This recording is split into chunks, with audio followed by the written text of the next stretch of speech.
I doubt very highly that one elixir could boast so many fantastic properties. Let's say we amscray out of here and have a wild wingding at the cyclotron, Doctor. Anything you say, Professor. Whoa. There is definitely a right way and a wrong way in cinema, television, streaming, movies, whatever the case may be, to represent a strong female character, most of which involve them at least not being a Mary Sue, having strong writing, and having that character be strong by their own actions and their own trials and tribulations, and not have it be lazy, hackish writing where the character is strong at the expense of men. A perfect example of a show that continues to circle the drain that has chosen that type of writing is Batwoman. Batwoman is a show where you had spicy classic lines like, oh, the batsuit is literal perfection. Oh, but it will be when it fits a woman. And all sorts of stuff like that. The theme song, even where it's like, I'm a woman. It's just cringe. Now, I understand that not every TV show is for everybody. I mean, believe me, I understand that. I'm not under any illusions that whoever wrote this show thought it was going to be for a mid-30s man. But I don't know. If I were writing a television show, I would think that maybe I'd at least want some people to watch, some people to tune in. But all the sound bites and clips are just so cringe that there's literally nothing of the show, about the show, that's any bit interesting to me. And I'm not the only one. See, they brought in 1.86 million viewers in their opening week. And it never got close to that again. The following week, they bled 400,000 viewers, then another 200,000. Then they held steady. Then they dropped 100K, then another 100, then another 100. Then they held steady. And then the crossover event happened. This was the crossover Infinite Crisis event where, Crisis on Infinite Earth, where the CW, all the shows kind of interact. It's actually a really cool marketing idea, right? So people watch Batwoman because the plot line crossed over with the other shows, all right? Up to 1.7 million. Now, this is a great opportunity to keep people around and introduce them to Batwoman, right? Batwoman's so stunning and brave. She's great. You're going to love the writing. Except not only did they not stick around, but an additional 200,000 people from the week previously bailed out. Meaning not only did you not win over any new fans, but you lost another 200,000, right? Then we saw some creeping up statistics here. In early February, we saw it go back up to 848,000, then 800,000 again, 750, 749, 760. So the 3 weeks in March, I'd say relatively consistent. They found kind of their center at 750,000 viewers. By the way, this is with everybody stuck at home. I would say my YouTube views are up almost 40%. I know that's not going to stick around once everybody goes back to work. If I hit 500,000 views on a day, I'm super happy. Right now, with everybody stuck at home, I've had days of 700,000, 800,000, almost 900,000 views on some days. I know that's not going to stay, but nonetheless, I'm happy that you're here now, and I'm happy to help you just kind of kill some time. But last night, or the 26th on Sunday, Batwoman came back after a almost 1 month hiatus while they had to stop filming due to the coof. It came back and it bled another nearly 20% of their viewers, dropping to what can only be, a series low. So a series low with everybody stuck at home and nobody with anything else to do on a Sunday night, and you manage just 634,000 viewers, down from 1.86 million viewers. That's almost, what is 80%? No, it would be 60% of your viewership gone, almost 70% of your total viewership gone now at this rate. At this rate, you've averaged 1.48 million viewers, but that's buoyed largely by your first episode. It continues to drop down. Now, shows like Supergirl and things like that continue to drop down, but the question is, is it impossible to have a strong female character in television shows? Can you do it right? Well, I think so. I really think you can. If we look at the Supergirl ratings, by the way, Not much else to write home about here. We saw this air. The last time this show aired was 3/22. I'm assuming it'll come back on, I think it's on Thursdays. But again, this one, even this season alone, they're in their 5th season and they've already bled 50% of their viewers. Absolutely brutal. But is it possible to do it right? Here we have DC's Stargirl, a trailer that premiered back in December, and we're getting a lot of interesting news about it. Here's the official trailer. It has 7,000 upvotes and only 300 downvotes. And when we look at some of the information here around Stargirl, here's some of the early reviews. Now, CBR is a shill website, but Stargirl is an upbeat, satisfying superhero show perfect for summer.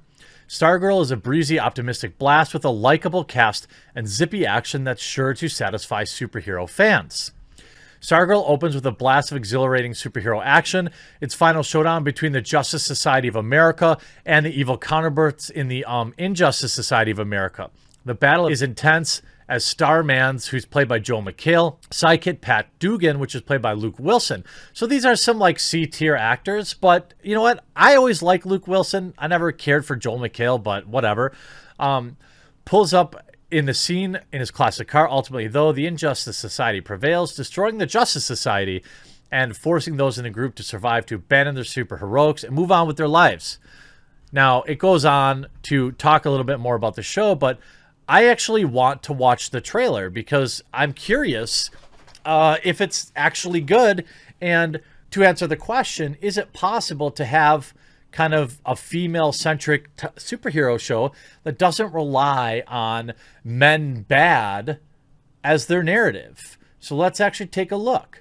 Here we go. Now, I like Luke Wilson. I know he's not like a big get in terms of actors, but he doesn't have a ton of range, but he can kind of play a specific role pretty well. There, Starman!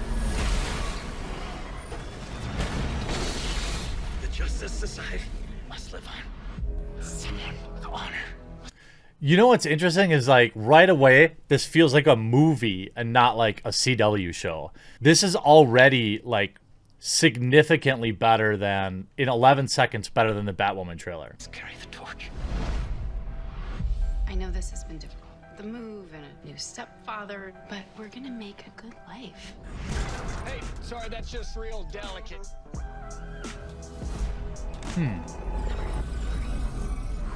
are you?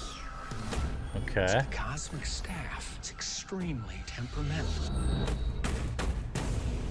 So, from the executive producers of The Flash, Arrow, Supergirl, and Batwoman. Now, Supergirl is just bad for different reasons, I think. Batwoman is just bad for a lot of its just hacky acting and kind of woke agenda. But, you know, The Flash and Arrow are also not super high budget television shows, but they have their market, and some people like them. Staff's not supposed to work for anyone except Starman. This has to be the reason the staff lit up. The staff chose me, and I choose you. I never thought there'd be another Starman. Stargirl. Stargirl. Okay, I mean, you had the whole, like, Starman, no, actually, it's Stargirl, but that's not that egregious. There's actually another trailer that I want to grab here because it's 1.5 minutes. This looks like it was just a TV promo, and this other thing might actually have more information about the show because ultimately, yes, of course it is possible to have a good show that isn't hacky. Let's see if this other one's any better. Doesn't tell me much there. Here's a gripe that I always have, and this is not just a male or a female thing. This is just like a lot of these shows where people become a superhero and then they like instantly know how to fight. This is a huge problem I had with Shazam. Like, I know Shazam's supposed to be campy or like a funny film, but then they have the serious fight scene where everybody in the family also apparently knows Kung Fu. Like, I don't like that. I'd like to have some lore around like, hey, how did these people learn how to fight? But let's see what's going on here. We gotta get... Okay, so this seems like maybe the more official trailer. Get you to a hospital. No, it's over. But The Justice Society must live on. Someone with strength and heroism must carry the torch. I'll try. Not you. Definitely not you. All right, so Joel McHale plays himself. That's what we're seeing here. And I don't know how much he's in the show. I'm assuming it would be some sort of flashbacks, but I'm not sure. What are you doing? Nothing. See, like, she's wheeling the staff like she knows how to up front. So maybe there's some lore reason for that. It's possible. I'm not super familiar with Stargirl. Right, give me that. No, the staff picked me. I finally know who I really am. I've got a costume and She's got midriff showing? Spicy. everything. I'm trying to protect you. The Justice Society couldn't defeat the Injustice Society. Ooh. Injustice Society. None of you were good with names. This isn't a joke, Courtney. You and I don't stand a chance against them. Stop. This looks good to me. I don't know. What do you... I mean, like, I wouldn't pay to see it in the theater, but I wouldn't turn it off. Trying to scare me. I'm not going to sit on the sidelines.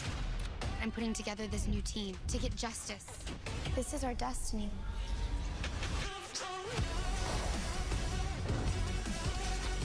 Okay. Action looks good. Now, again, this would be one of those things where, like, if a 13-year-old girl is, like, punching grown men across the room, I just need a little bit. I can suspend my disbelief, but just tell me that the staff makes her superpowered or something like that. That's just one hang-up that I always have with these, like, where girls are fighting men. It's just, yeah, I know, yeah, Thanos is real, but you have a problem with Black Widow punching Thor across the room. I know. And it's just my hang-up, but I always have a problem with that. Like, you have this little 90-pound soaking wet girl. She's going to be fighting full-grown men. I hope that there's some reasoning for her punching dudes across the room. Or she just relies on the staff or whatever. That's fine, too.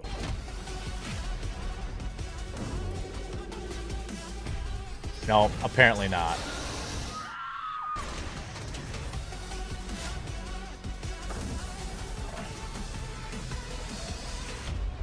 Stargirl, new series, Tuesday, May 19th on the CW. Okay, maybe it's not for me, but it proves you can do female-centric superhero television shows that aren't cringe. Now, if it comes out and there's a bunch of, like, men suck, I'm a woman, hear me roar, well, okay, fine. But this actually looks decent. And like, see? Do you hear me? Like, Marvel and the people at CW make Batwoman and anybody in Hollywood, you don't need to make strong female characters strong at the expense of men. We will suspend our belief, but if you are hacky about it, well, your show's going to tank, and Batwoman should teach you that. Hopefully this show is decent, and hopefully it sticks around and starts to replace some of the other trash that they have in their lineup. Hope you enjoyed this video. We'll talk to you again real soon.